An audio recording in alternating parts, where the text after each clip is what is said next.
இங்க ரோஹினுடைய அம்மாவுக்கு அடிக்கடி உடம்பு முடியாமலே போயிட்டுருக்கு. எங்க விஜயாவும், பார்வதியுமே வீட்ல இருந்துகிட்டு இருக்க நேரத்துல, எங்க ஹாஸ்பிட்டல்லேருந்து ரோஹிணிக்கு ஃபோன் வருது. இந்த ஃபோன் விஷயத்த கேட்டதும், ரோஹிணி பதறி அடிச்சு முக்கியமான கிளையண்ட் ஆண்டி நான் போயே ஆகணும்னு சொல்லி, ஏதேதோ காரணத்த சொல்லிட்டு இங்கேருந்து ஹாஸ்பிட்டலுக்கு பதறி அடிச்சு ஓடுறாங்க.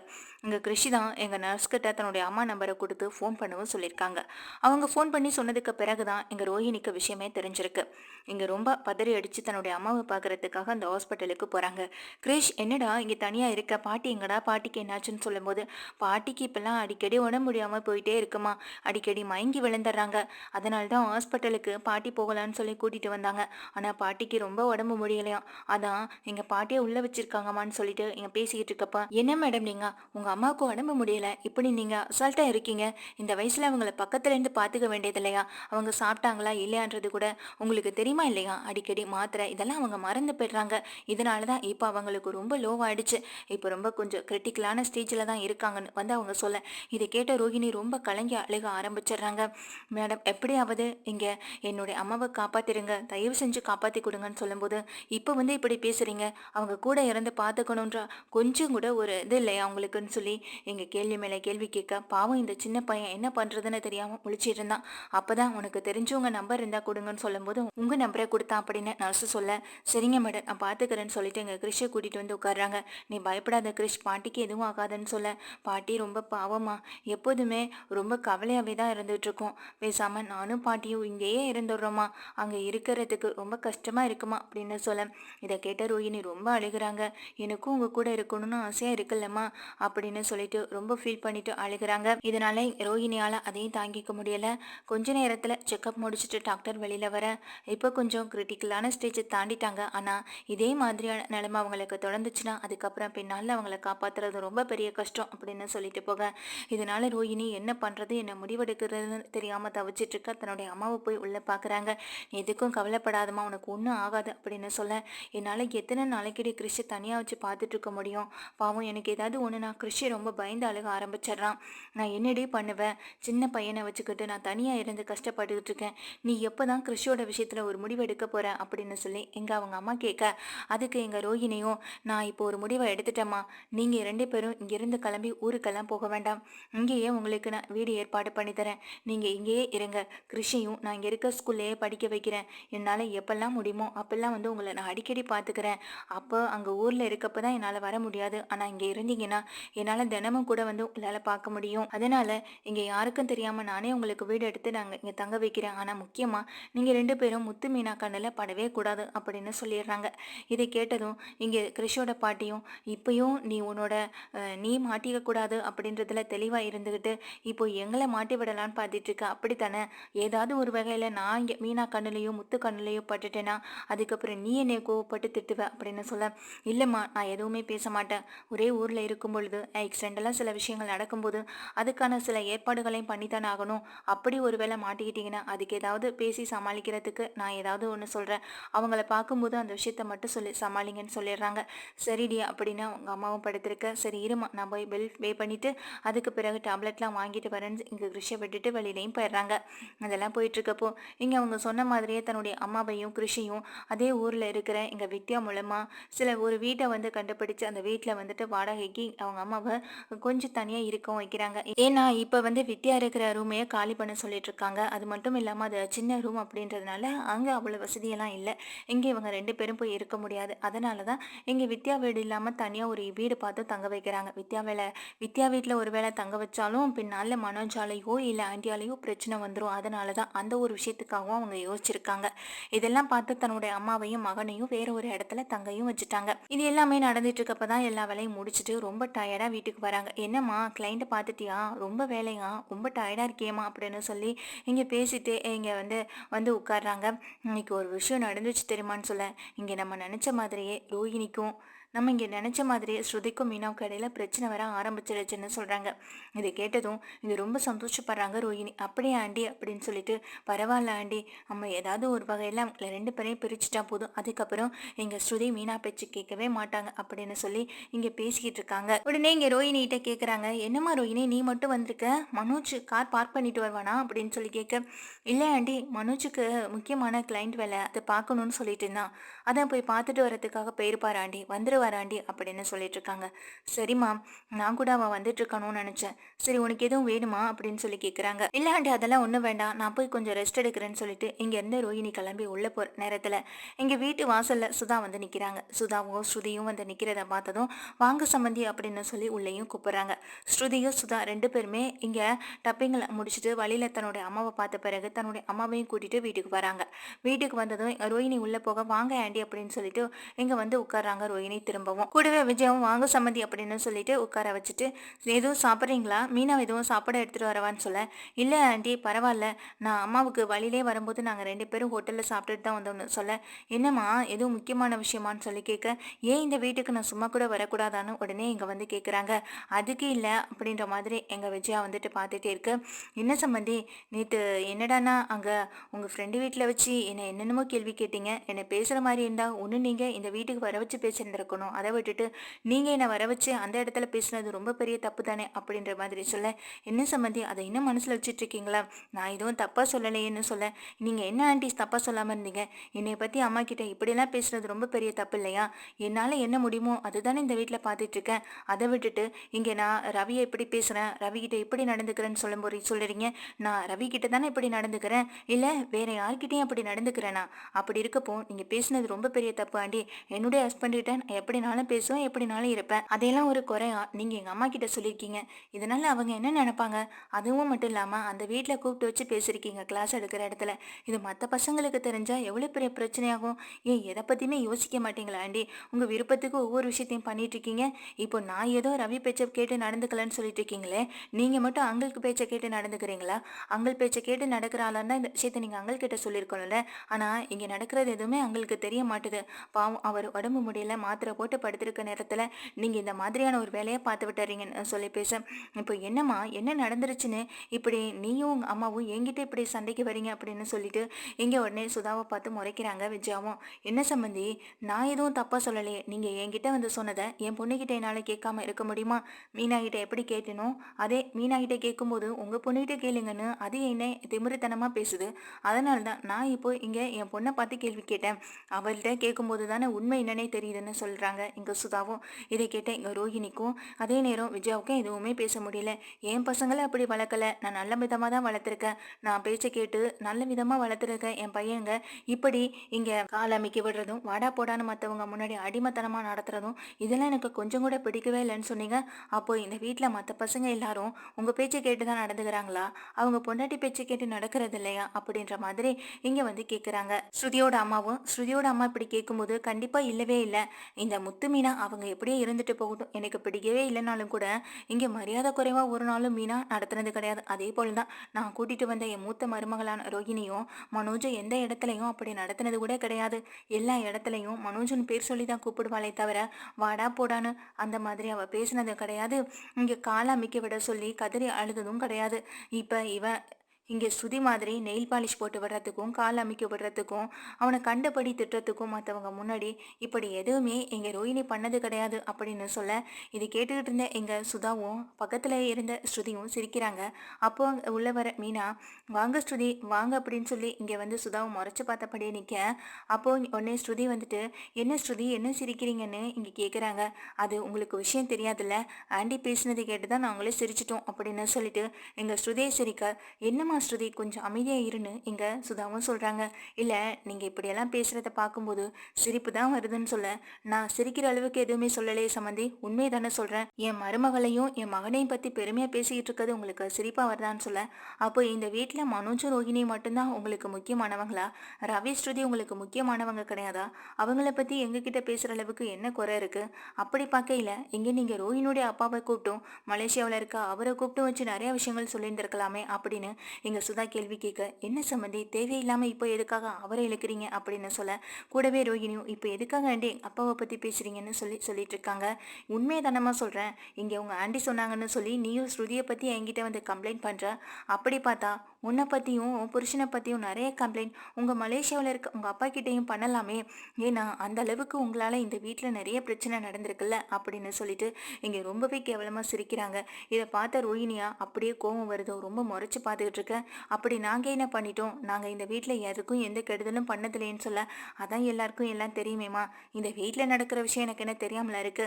அதான் ஸ்ருதி எல்லாமே சொல்லியிருக்கா. கோவில் வாசலில் பிச்சை எடுத்ததுலேருந்து இங்கே வேலைக்கு போகிறேன்னு போய் சொல்லி பார்க்கில் தூங்குனதுல இருந்து மீனாவோட நகையெல்லாம் கையை வச்சதுலேருந்து இப்படி ஏகப்பட்ட விஷயங்களை இந்த வீட்டில் அவர் பண்ணியிருக்காரு. அதெல்லாம் தெரியாமலா இருக்கு. தெரிஞ்சும் அமைதியாக இருந்துகிட்டு இருக்கோம். ஆனால் அப்படிப்பட்ட எல்லா குறைகளையும் உங்கள் பையன் மேலே இருக்குது. அதெல்லாம் விட்டுட்டு ஏன் மக மேலே உங்களுக்கு குறை சொல்கிற அளவுக்கு கொஞ்சம் கூட தகுதியே இல்லையே. அப்படி அவள் குறை சொல்கிற அளவுக்கு கூட இந்த வீட்டில் எந்த அளவுக்கு நடந்துக்க கூட இல்லையேன்னு சொல்லி இங்கே சுதா கேள்வி கேட்குறாங்க. அது மட்டும் இல்லாமல் இந்தாங்க சம்பந்தி, இவ்வளோ நேரம் உங்கள் மருமக ரோஹிணியை பற்றியும் பெருமையாக பேசிக்கிட்டு இருந்தீங்கல்ல, அவங்க பண்ண காரியத்தை நீங்களே பாருங்கன்னு சொல்லி நான் மொபைலில் இருக்க ஒரு வீடியோ எடுத்து எங்கள் விஜயாட்ட காட்டேன். விஜயா அதை பார்த்து அதிர்ந்து போய் நிற்கிறாங்க. அப்படி என்ன வீடியோ? இன்றைக்கி நம்ம ஹாஸ்பிட்டலுக்கு தானே போனோம். ஆனால் அவனுடைய அம்மாவையும் கிருஷியும் பார்த்தோம். அப்புறம் வீடு பிடிச்சு கொடுத்தோம். இது தவிர நம்ம என்ன பண்ணோம்? இவங்க நம்மளை ஃபாலோ பண்ணுறாங்களா, எதுவும் நம்மளை வீடியோ எடுத்துட்டாங்களா அப்படின்ற மாதிரி ரொம்ப பயத்தில் இருந்துகிட்டு இருக்கேன். அப்போ தான் இங்கே இந்த வீடியோவை நீயே பாரு, நீ என்ன காரியம் பண்ணியிருக்கன்னு நீயே பாரு, என்னை நீயும் சேர்த்து எல்லாரும் முன்னாடி அவமானப்படுத்திட்டேன்னு சொல்லி விஜயா பயங்கர கோபத்தோட அந்த வீடியோவை எங்கள் ரோஹிணி கையில் கொடுக்க, ரோஹிணி அந்த வீடியோவை எடுத்து பார்க்குறாங்க. அந்த வீடியோவில் இங்கே ஷோரூமில், அதாவது தன்னுடைய அம்மாவை பார்த்துட்டு வந்த பிறகு அவங்களுக்காக வீடு பிடிச்சிட்டு இங்கே வந்த பிறகு ரோஹிணி ரொம்ப டயர்டாக வரதை இங்கே பார்க்குறாங்க. அப்போது இங்கே மனோஜ், என்ன ரோஹிணி இன்னைக்கு ரொம்ப ஒர்க்கா அப்படின்னு சொல்லி கேட்குறாங்க. ஆமாம் மனோஜ், இன்னைக்கு பயங்கர அலைச்சல். அது மட்டும் இல்லாமல் கிளைண்ட்டை பார்க்குறதுக்காக அங்கே எங்கேயும் போயிட்டு வர வேண்டியதாகிடுச்சு. இந்த வெயிலில் அங்கே எங்கேயும் போகவும் முடியலை வரவும் முடியலைன்னு சொல்லிட்டு டயர்டாக உட்காரேன். சரி இரு, நான் போய் உனக்கு ஜூஸ் வாங்கிட்டு வரேன்னு சொல்லி இங்கே மனோஜ் ஓடி போய் ஜூஸ் வாங்கிட்டு வந்து இங்கே ரோஹிணிக்கு கொடுக்குறதும், இங்கே காலை தூக்கி வச்சு அவங்களுக்கு கால் அமைக்க விடுறதும், ரொம்ப வலிக்குதா அப்படின்ற மாதிரி கால் அமைக்க விடுறதும், இங்கே பொது இடத்துல இந்த மாதிரி நடந்துக்கிறத அவங்க யாராவது, அதாவது இங்கே சுதா ரோஹிணியை பழி வாங்கணும், மனோஜை பழி வாங்கணும் அப்படின்றதுக்காக தான், அவங்க கடையில் என்ன நடக்குதுன்றதை பார்க்கணுங்கிறதுக்காக தான் ஒரு ஆளை அனுப்பி விட்டுருக்காங்க. அங்கே பொருள் வாங்குறதுக்காக போன மாதிரியான ஒரு ஆள் தான் இந்த வீடியோவையும் எடுத்திருக்காங்க, யாருக்குமே தெரியாமல். அங்கே காலை அமைக்க விட, வேணாம் மனோஜ், இது என்ன நம்ம வீடா, நம்ம ரூமில் தான் நீ இந்த மாதிரிலாம் செஞ்சிட்ருப்ப, இங்கேயுமா செய்யணும், பார்க்குறவங்க ஏதாவது நினைப்பாங்கன்னு சொல்ல, விடு ரோஹிணி, ஒய்ஃபுக்கு காலை அமைக்க விடுறதுனால யார் இன்னும் சொல்ல போகிறது கிடையாது. இப்படி பண்ண ஹஸ்பண்ட் கிடைக்க நீ கொடுத்து வச்சிருக்கணும் அப்படின்னு தான் சொல்லுவாங்க. இதனால் எனக்கும் பெருமை தானே. நீ விட, நான் அமைக்க விடுறேன். உன்னை பார்க்கும்போதே ரொம்ப டயர்டாக தெரியுது. ஏற்கனவே உன் உடம்பு ரொம்ப வீக்காக இருக்குது. இந்த மாதிரி டைமில் நீ ரொம்ப அலையணுமான்னு சொல்லி காலை அமைக்க விட்டுட்டு இருக்காங்க. சரி இந்த ஜூஸை குடின்னு சொல்லி கையில் எடுத்து கொடுத்து குடிக்கவும் வைக்கிறாங்க. சரி நீ கொஞ்சம் நேரம் படுத்துக்கொண்டு அந்த சோபாவில் படுக்க வைக்க, இல்லை மனோஜ் எனக்கு அந்த அளவுக்கு எதுவும் இல்லை, கொஞ்சம் நேரம் உட்காந்து இருந்துட்டு வந்தனாலே எனக்கு ஃப்ரீ ஆகிடும், டயர்டெல்லாம் போயிடும் அப்படின்னு சொல்ல, சரி இரு ரோஹிணி அப்படின்னு சொல்லிட்டு அங்கே ஒரு பெல்லை எடுத்துகிட்டு வந்து இதோ இதில் சாஞ்சிட்டு உட்காருன்னு சொல்லி இங்கே பணிவிடைகள் எல்லாம் அதிகமாக பண்ணிட்டு இருக்காங்க. இது இல்லாத வீடியோவாக எடுத்துகிட்டு வந்து தான் இங்கே ஸ்ருதியோட அம்மாட்டையும் கொடுத்துருக்காங்க. ஸ்ருதியோட அம்மா இதை பார்த்துட்டு தான் இங்கே ஸ்ருதியை பார்க்குறதுக்கும் வந்திருக்காங்க. இப்படி இவங்களை அவமானப்படுத்தணும்னு தான் ரெண்டு பேருமே சேர்ந்து வீட்டுக்கு வந்திருக்காங்க. இதையெல்லாம் பார்த்த விஜயா பயங்கர கோவப்பட, அதே நேரம் இந்த வீடியோ எப்படி ஆண்டி அப்படின்ற மாதிரி கேட்குறாங்க. அது எப்படி வந்தா உனக்கு என்னம்மா, நீயும் இங்கே உன் அத்தை கூட சேர்ந்துக்கிட்டு தானே அங்கே என்னையும் என் மகளையும் அசிங்கப்படுத்துகிற மாதிரி பேசுனீங்க. ஸ்ருதியை இந்த மாதிரி பண்ணதுக்கே இவ்வளோ பேச்சு பேசுனீங்களே, அவள் இந்த வீட்டுக்குள்ளே தான் பண்ணுனா, ஆனால் இங்கே நீங்கள் கூட்டிகிட்டு வந்த உங்கள் மருமக ரோஹிணி பொது இடத்துல பொத்தம்பொது வெளியில் இந்த மாதிரியெல்லாம் செஞ்சுருக்கா. இப்போ இதுக்கு என்ன காரணம் சொல்ல போறீங்க அப்படின்னு கேட்குறாங்க. இப்போ மட்டும் உங்கள் குடும்பமான புகழையா, உங்கள் பையன் பண்ணதை நீங்கள் என்ன ஏதுன்னு கேட்க மாட்டீங்களா? இல்லை ரோஹிணியை இதே மாதிரி செஞ்சதுனால இப்போ மலேசியாவில் இருக்க உங்கள் அப்பாவை கூப்பிட்டு வச்சு நீங்கள் என்கிட்ட கேட்ட அதே கேள்வியை அவங்கக்கிட்ட உங்களால் கேட்க முடியுமா அப்படின்ற மாதிரி இங்கே சுதா கேள்விக்கு மேலே கேள்வி கேட்க, இங்கே உடனே ஸ்ருதி சொல்கிறாங்க, கண்டிப்பாக ஆண்டி கேட்பாங்கம்மா, நீங்கள் என்ன இப்படி சொல்லிட்டீங்க, அவங்க தப்புன்னா தப்பு, எல்லாருக்கும் தப்புன்னு சொல்கிறவங்க, இங்கே நான் தப்பு பண்ணதையே வந்துட்டு உங்களை கூப்பிட்டு வச்சு சொல்லியிருக்காங்க. அதுவும் இந்த வீட்டுக்குள்ளே ரூம்குள்ளே நடந்த விஷயத்த நாங்கள் வீட்டுக்குள்ளே, அதுவும் ஹாலில் உட்காந்து பண்ணலை, ரூம்குள்ளே எனக்காக இங்கே ரவி நெயில் பாலிஷ் போட்டு விட்டுட்டு இருந்தான். அப்போ கதவு தட்டாமல் வந்தது யார் தப்பு? உங்கள் தப்பு தானே ஆண்டி. ஹஸ்பண்ட் அண்ட் ஒய்ஃப் ரூமில் இருக்காங்கன்னா அவங்க ரூம்குள்ளே போகிறதுக்கு முன்னாடி இங்கே கதவை தட்டிட்டு போகணும். ஆனால் அப்படியெல்லாம் பண்ணாமல் திடுதிப்புன்னு உள்ளே வந்தது உங்கள் தப்பு தானே. அப்படி வந்தது மட்டும் இல்லாமல் இதை பார்த்ததை போய் எங்கள் அம்மா கிட்டேயும் சொல்லியிருக்கீங்க. இது எவ்வளோ பெரிய தப்பு, அது சொல்கிறதுக்கு உங்களுக்கு கூச்சமாக கூட இல்லையா? சரி அதெல்லாம் விடுங்க, நாங்கள் பண்ணது ரூம்குள்ளே ஹாலில் கூட கிடையாது. அது எல்லாமே தப்பு, எல்லாமே உங்கள் மேலே தான். ஆனால் நாங்கள் தான் தப்பு பண்ணோன்ற மாதிரி எங்கள் அம்மா கிட்ட போய் பேசியிருக்கீங்க. சரி ஆண்டி, அதெல்லாம் விடுங்க. ஆனால் இப்போ ரோஹிணி பண்ணியிருக்கிறது என்னை விட பெரிய விஷயம். அதுவும் அங்கே ஷோரூமில் பல கஸ்டமர்ஸ் வர இடத்துல, நிறைய பேர் வேலை பார்த்துட்டு இருக்க இடத்துல இந்த மாதிரி கால் அமுக்கி விடுறது, இங்க ஜூஸ் கொண்டு வந்து வேலை ஆள் மாதிரி பணியாள் மாதிரி எங்க ஒய்ஃபை கவனிச்சுக்கிறது, இது எல்லாமே மத்தவங்க கண்ணுக்கு எப்படி தெரியுதோ உங்களுக்கு எப்படி ஆண்டி தெரியுதோ அப்படின்ற மாதிரி சொல்றாங்க. ஏன்னா உங்களுக்கு எப்பயுமே தப்பா தானே தெரியும். இங்க ரவியும் நானும் நல்லா விதமா பேசிக்கிட்டு இருந்தாலே, வாடா போடன்னு சொல்லி பேசிக்கிட்டு இருந்தாலே உங்களுக்கு தப்பா தெரியுது. இப்போ இந்த வீடியோ பார்த்த பிறகு நீங்க என்ன ஆண்டி முடிவெடுக்க போறீங்க? மலேசியாவில் இருக்க அவங்க அப்பாவை கூப்பிட்டு வர சொல்றீங்களா அப்படின்னு கேட்குறப்ப, அது எப்படி ஸ்ருதி வர சொல்லுவாங்க அப்படின்னு எங்க மீனாவும் கேட்குறாங்க. ஏண்டி என்னால் வர சொல்ல முடியாதா? அவங்க அப்பா இங்கே வரமாட்டாரா அப்படின்னு எங்க விஜயா கேட்க, இல்லை அத்தை, எப்போதுமே இங்கே ரோஹிணிக்கு தானே நீங்கள் சப்போர்ட் பண்ணுவீங்க. இப்போவும் கூட இங்கே ரோஹிணி தப்பு பண்ணியிருந்தாலும் அவங்களுக்கு தான் நீங்கள் சப்போர்ட் பண்ணுவீங்க. கண்டிப்பாக அவங்க அப்பாவுக்கு ஃபோன் போட்டு நீங்கள் இங்கே வர சொல்லவே மாட்டீங்கன்னு மீனா சொல்ல, நீங்கள் சொல்கிறது தான் சரி மீனா, நம்ம ரெண்டு பேருக்குள்ளே பிரச்சனை வரணும்னு என்னென்னமோ செஞ்சாங்க, அது எதுவுமே நடக்கலை. இப்போ பார்த்தீங்களா, இப்போ எதுவுமே செய்ய முடியாத மாதிரி உட்காந்துட்டு இருக்காங்க. இப்போ நீங்கள் எங்கள் அம்மாவை கூப்பிட்டு பேசின மாதிரி அவங்க அப்பாவை கூப்பிட்டு பேசி தான் ஆகணும் அப்படின்னு சொல்ல, இல்லைம்மா அதுக்காக அவங்க இப்போ அதாவது மலேசியாவில் இருக்காங்க, அவங்கள கூப்பிட முடியுமான்னு சொல்ல, என்ன சம்மந்தி இப்படி சொல்லிட்டீங்க? மலேசியாவில் இருந்தானே, ஊரில் இருந்தானே, எல்லாருக்கும் வேலை இருக்கத்தானே செய்து, நீங்கள் சொல்லும்போது வேலையை விட்டுட்டு ஓடி வந்தல, ஏன் பொண்ணை பார்க்குறதுக்கு இது வரைக்கும் வீட்டு பக்கம் கூட வந்ததில்ல, அப்படிப்பட்ட பொண்ணு என்ன பண்ணிக்கிட்டு இருக்கா ஏது பண்ணிக்கிட்டு இருக்கான்னு ஒரு ஃபோனில் கூட நீங்கள் பேசினது இல்லையா அப்படின்ற மாதிரி இங்கே கேள்வி மேலே கேள்வி கேட்குறாங்க சுதா. இதெல்லாம் பார்த்தா அதிர்ந்து போய் உட்காந்துக்கிட்டு இருக்காங்க ரோஹிணி. இவங்க கிட்டேருந்து தப்பிக்கவே முடியாதான். கடைசியில் இங்கே மலேசியாவில் இருக்க அப்பா வரைக்கும் போயிட்டாங்களே, இப்போ ஆண்டிக்கு இப்போ இது வேற ஒரு விஷயம் காரணமாக கிடச்சிருச்சு. போனதுக்கு அப்புறம் நம்மளை கண்டபடி திட்டுவாங்க, கண்டிப்பாக நம்ம அப்பாவுக்கு ஃபோன் போட்டு கொடுக்க சொல்லுவாங்க. இப்போ என்ன பண்ணுறதுன்னு தெரியாமல் ரோஹிணி முழிச்சிட்டு இருக்காங்க. சரிங்க சம்மந்தி, இதுக்கப்புறம் எங்கள் ஸ்ருதி அதை பண்ணிட்டா இதை பண்ணிட்டான்னு சொல்லி எனக்கு ஃபோன் போடுற வேலையெல்லாம் வச்சுக்க வேண்டாம். ஏதாவது விசேஷம் இந்த மாதிரி இருக்குன்னா எனக்கு ஃபோன் பண்ணுங்க அப்படின்னு சொல்லிட்டு, இனிமேல் மற்ற வீட்டில் என்னை கூப்பிட்டு வச்சு இந்த மாதிரி பேசுறது இதுதான் கடைசியாக இருக்கணும். நீங்கள் அவசரம்னு சொல்லி கூப்பிட்டதுனால தான் வந்தேன். இது மாதிரி ஸ்ருதி விஷயத்தை பற்றி பேசுறதுக்காக நீங்கள் அந்த வீட்டுக்கு கூப்பிட்டுருந்தீங்கன்னா கண்டிப்பாக நான் உங்களை எங்கள் வீட்டுக்கு வர சொல்லியிருப்பேன், அந்த வீட்டுக்கு நான் வந்திருக்க மாட்டேன் அப்படின்னு சொல்லி இங்கே மிரட்டிட்டு போகிற மாதிரி சுதா பேசிட்டு போக, இதெல்லாம் பார்த்த வச்சு அப்படியே தலை குனிஞ்சு இங்கே ரோஹிணியை முறைச்சி பார்த்தபடி நிற்கிறாங்க. இவளால தான், இவளை நம்பி நான் ஒரு விஷயத்தை செஞ்சேன்னா கடைசியில் இவளாலே நமக்கு பெரிய பிரச்சனையில் வந்து முடியுதுன்னு இங்கே விஜயா வந்து முறைச்சிட்ருக்கேன். ஆண்டி அம்மா பேசிட்டு போனது ஞாபகம் இருக்குல்ல, இதுதான் கடைசியாக இருக்கணும். இதுக்கப்புறம் என்னோட விஷயத்துலையும் ரவி விஷயத்துலையும் நீங்கள் மூக்கு நுழைக்காம இருங்க. இங்கே மீனா மாதிரி நான் அமைதியாக இருப்பேன்னு மட்டும் நினைக்காதீங்க. எதுக்கு எடுத்தாலும் மீனா மேலே குத்தம் சொல்லி அவன் மேலே பழியை போட்டு நீங்கள் தப்பிச்சுக்கிறதையே வேலையை வச்சிட்ருக்கீங்க. இந்த தடவையும் இதை ஏன் பக்கம் திருப்பலான்னு மட்டும் நினைக்காதீங்க. அப்புறம் நான் சும்மாவே இருக்க மாட்டேன்னு எங்கள் ஸ்ருதி மிரட்டிட்டு போக, விஜயாவால் வேறு வார்த்தையே பேச முடியலை. அதுக்கு பிறகு எல்லாரும் போன பிறகு, என்னம்மா நீயாவது நான் சொல்கிற பேச்சு கேட்டு நடப்பேன்னு நினச்சா இப்படி பாரு என்னை அசிங்கப்படுத்திட்ட, அதுவும் அந்த ஸ்ருதியோட அம்மா மாதிரி. ஏற்கனவே நம்மக்கிட்ட பணம் இல்லைன்னு ஏளனமாக பார்க்குறவங்க இப்போ நான் வேற அவங்கள கூப்பிட்டு வச்சு பேசுகிறேன்ற ஒரு கோவத்தில் இந்த மாதிரிலாம் செஞ்சுருக்காங்க. அதுக்கு ஏற்ற மாதிரி நீயும் நடந்திருக்க. அங்கே மனோஜ் காலமிக்கப்படுறானா, இல்லை மனோஜ் இங்கெல்லாம் இப்படி நடக்கக்கூடாதுன்னு சொல்ல மாட்டியா, நீயும் ஹாயா உட்காந்துருக்க அப்படின்னு எங்கள் விஜயா பயங்கரமாக திட்டுறாங்க ரோஹிணிக்கு என்ன பதில் சொல்கிறதுனே தெரியல. பார்த்தல அவங்க கேட்குற கேள்வியை பார்த்தல, கூடவே இந்த மீனாவை நின்றுட்டு என்னை கேள்வி கேட்குறா, உங்களால் அவங்க அப்பாவை இங்கே வர சொல்லவே முடியாதுன்னு சொல்கிறான். இங்கே பாருமா, ஏற்கனவே உங்கள் அப்பா வருவார் இப்போ வருவாருன்னு சொல்லி என்கிட்ட பல தடவை காதில் பூசுத்திட்டேன். இதுக்கப்புறமும் இதே விஷயத்த சொல்லி சொல்லி என்னைய வந்து மடையடிச்சிட்டு இந்த வீட்டில் இருக்கலான்னு மட்டும் நினச்சிட்டு இருக்காத. பேசாமல் உங்கள் அப்பாவுக்கு ஃபோன் போட்டு வர சொல்லு, அப்படி இல்லையா என்கிட்ட கூட நான் பேசுகிறேன் அப்படிங்கிறாங்க. அதுக்கு இல்லை ஆண்டி அப்படின்னு சொல்லும் பொழுது, பார்த்தில ஸ்ருதியோட அம்மா எவ்வளோ கேவலப்படுத்திட்டு போகிறாங்கன்னு, உங்களால் முடியுமா, முடியவே முடியாதுன்ற மாதிரி என்னை அசிங்கப்படுத்திட்டு போகிறாங்க. இந்த அசிங்கம்லாம் எனக்கு தேவையா சொல்லு? உங்கள் அப்பா இது வரைக்கும் உன்னை வந்து பார்க்க கூட இல்லை, எங்ககிட்ட ஒரு வார்த்தை கூட ஃபோனில் பேசினது கூட இல்லை. இப்படியெல்லாம் இருக்கிறப்போ எனக்கு என்னமா தோணும், உன் மேலே சந்தேகம் தானே வர தோணும். உண்மையிலேயே உனக்கு மலேசியாவில் இருக்காரா, உங்கள் அப்பா இருக்காரான்ற மாதிரி தானே எனக்கு கேட்க தோணும். அதனால் நான் சொல்கிறத மட்டும் செய், நான் 2 நாளையில் உங்கள் அப்பா இங்கே வந்து ஆகணும். இதுக்கப்புறம் என்கிட்ட எதுவுமே பேசாத. இப்படி தான் தாலி பிரித்து கூக்குறப்ப வராருன்னு சொல்லி கடைசி வரைக்கும் ஏமாத்தினேன். அதுக்கு பிறகு உங்கள் அப்பா ஜெயிலுக்கு போயிட்டாருன்னு சொல்லி அதுக்கும் ஏதாவது ஒரு காரணம் சொல்லிகிட்டே இருந்தேன். இப்போ வரைக்கும் உங்கள் அப்பா ஜெயிலேருந்து வந்துட்டாரா, அதுக்கப்புறம் பணம் அனுப்புனாருன்னு சொல்லி என்னென்னமோ பணமெல்லாம் ஏற்பாடு பண்ணி கொடுத்தேன். இப்போ கேட்டால் அது எப்படி ஆண்டி இப்படி ஆண்டின்னு சொல்லி ஏதாவது ஒரு காரணத்தை சொல்லிகிட்டே இருக்கேன். இதுக்கப்புறமே என்னால் பொறுமையாக இருக்க முடியாது ரோஹிணி. என்னால் மற்றவங்க முன்னாடி அவமானப்பட்டு நிற்கவும் முடியாது. முக்கியமாக இங்கே ஸ்ருதியோட அம்மா நம்மக்கிட்ட பணம் இல்லைன்னு ஏளனமாக பேசுகிறாங்கல்ல, உங்கள் அப்பா வந்து கெத்தாக நிற்கணும். அதுவும் எங்கள் ஸ்ருதியோட அம்மாவுக்கு முன்னாடி. அவங்கள விட பெரிய பணக்காரவங்க தானே நீங்கள் மலேசியாவில். அப்படிப்பட்ட நீ எதுக்காக அவங்க முன்னாடி தலை குனிஞ்சு நிற்கணும்? நீ அவங்க முன்னாடி கெத்தாக நிற்கும்போது எனக்கும் கொஞ்சம் பெருமையாக இருக்கும்ல. அதுக்கப்புறம் அந்த பொம்பளை எங்கிட்ட வாயை விட மாட்டான். நானும் அவள் வாயை பிடிச்சி தைக்கிற அளவுக்கு பேசி விட்டுருவேன். இதுக்கெல்லாம் நடக்கணும்னா நீ முதல்ல உங்கள் அப்பாவை நம்ம இந்தியாவுக்கு வர வைக்கணும் அப்படின்னு சொல்லிட்டு இங்கேருந்து கிளம்புறாங்க. நல்லா ஞாபகம் வச்சுக்கோ, 2 நாளையில் உங்கள் அப்பா இங்கே ஊருக்கு வரணும்னு பண்ணணும்னு சொல்லிட்டு போக எங்கள் ரோஹிணி அதிர்ந்து போய் நிற்கிறாங்க. ஏற்கனவே அம்மாவையும் தன்னுடைய மகனையும் இதே ஊரில் தங்க வச்சுருக்கோம்.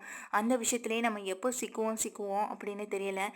அந்த விஷயத்துலேயே நம்ம எப்போ சிக்குவோன்னு தெரியல. இதில் அப்பாவை வேற கூட்டிகிட்டு வரதாம்ல. இதை நான் எங்கேருந்து போய் நடத்துவேன் அப்படின்ற மாதிரி ரொம்ப பயத்தில் இங்கே குழம்பி போய் நின்றுட்டுருக்கேன். இங்கே விஜயா கடுமையாக பேசிட்டு போயிடுறாங்க. இதுக்கப்புறம் ரோஹிணி என்ன பண்ண போகிறாங்கன்னு தெரியல. அப்பான்ற மாதிரி வேற யாரையும் கூட்டிகிட்டு வந்தாலும் மாட்டிப்பாங்க. அதே போல் திரும்பவும் மாமா வந்தாலும் இவங்க மாட்டிப்பாங்க. ஏன்னா 2 விஷயம் நடந்தாலுமே இவங்க மாட்டுறது உறுதி. அதே நேரம் இங்கே தன்னுடைய அம்மாவையும் அதே நேரம் தன்னுடைய அம்மாவையும் மகனையும் இதே ஊரில் தான் வீடு எடுத்து தங்கவும் வச்சுருக்காங்க. இது அடிக்கடி சவாரி போகிற முத்து பார்த்தாலுமே இங்கே ரோஹிணிக்கு பெரிய பிரச்சனையில் தான் முடிய போகுது.